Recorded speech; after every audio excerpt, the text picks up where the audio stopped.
Receiver room. This is where, I think the most interesting, controversial discussion, aside from the quarterback room, is happening right now. You have Brandon Aiyuk. You have Deebo Samuel, who's still playing really well. You have Sanu, Sherfield, Benjamin, Jawan Jennings. It's all about Brandon Aiyuk, though, right? If the 49ers are going to get to where they need to be, Brandon Aiyuk is going to have to produce at the level that he's capable of producing at. This is not a question of the doghouse or a lack of work ethic for Brandon Aiyuk. The 49ers have been happy with that. He put on 10 pounds of muscle this offseason. He's been working his tail off to get to a place where his body is better able to insulate himself against some hits. That also allowed Brandon Aiyuk to win the punt returner job for the 49ers.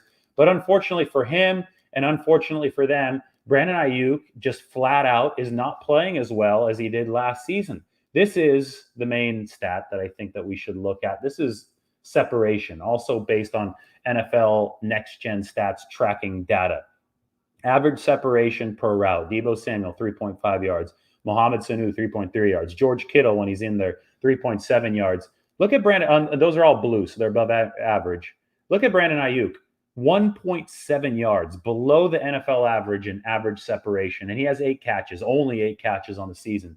I think 7 of those 8 catches have come in extremely tight windows where it took a really good throw from either Jimmy Garoppolo or Trey Lance to get it there. And it did take a really good physical catch from Brandon Aiyuk to make the play. And perhaps that's Brandon Aiyuk's added 10 pounds of muscle on display, being able to grab that touchdown pass from against the Packers in the end zone, being able to catch that third down out from Trey Lance with a cornerback draped all over him. Those are all really impressive efforts from Brandon Aiyuk.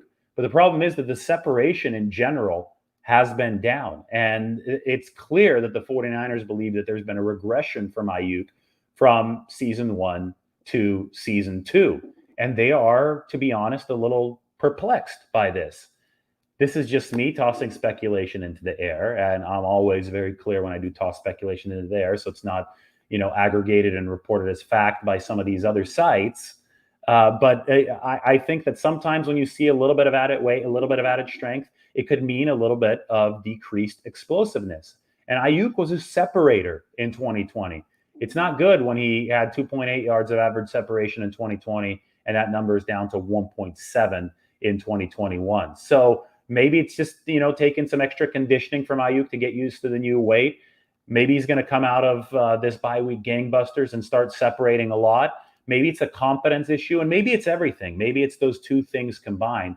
But when that separation, when the confidence returns, I think that Kyle Shanahan is going to be calling more plays to him. And, it's a chicken and egg thing, too. And a lot of people are right online. Maybe Kyle Shanahan needs to force feed Brandon Aiyuk some touches, some jet sweeps, some crossing, easy screens, some crossing patterns. I don't know, whatever gets him the football. Maybe that force feeding needs to happen to develop the confidence to allow him to play within his new body and to leverage that muscle to more than 8 catches for 90 yards. Whatever the solution is, Kyle Shanahan, Brandon Aiyuk better be hard at work on it over the course of this bye week, because that's extremely important for the 49ers offense to reach its ceiling.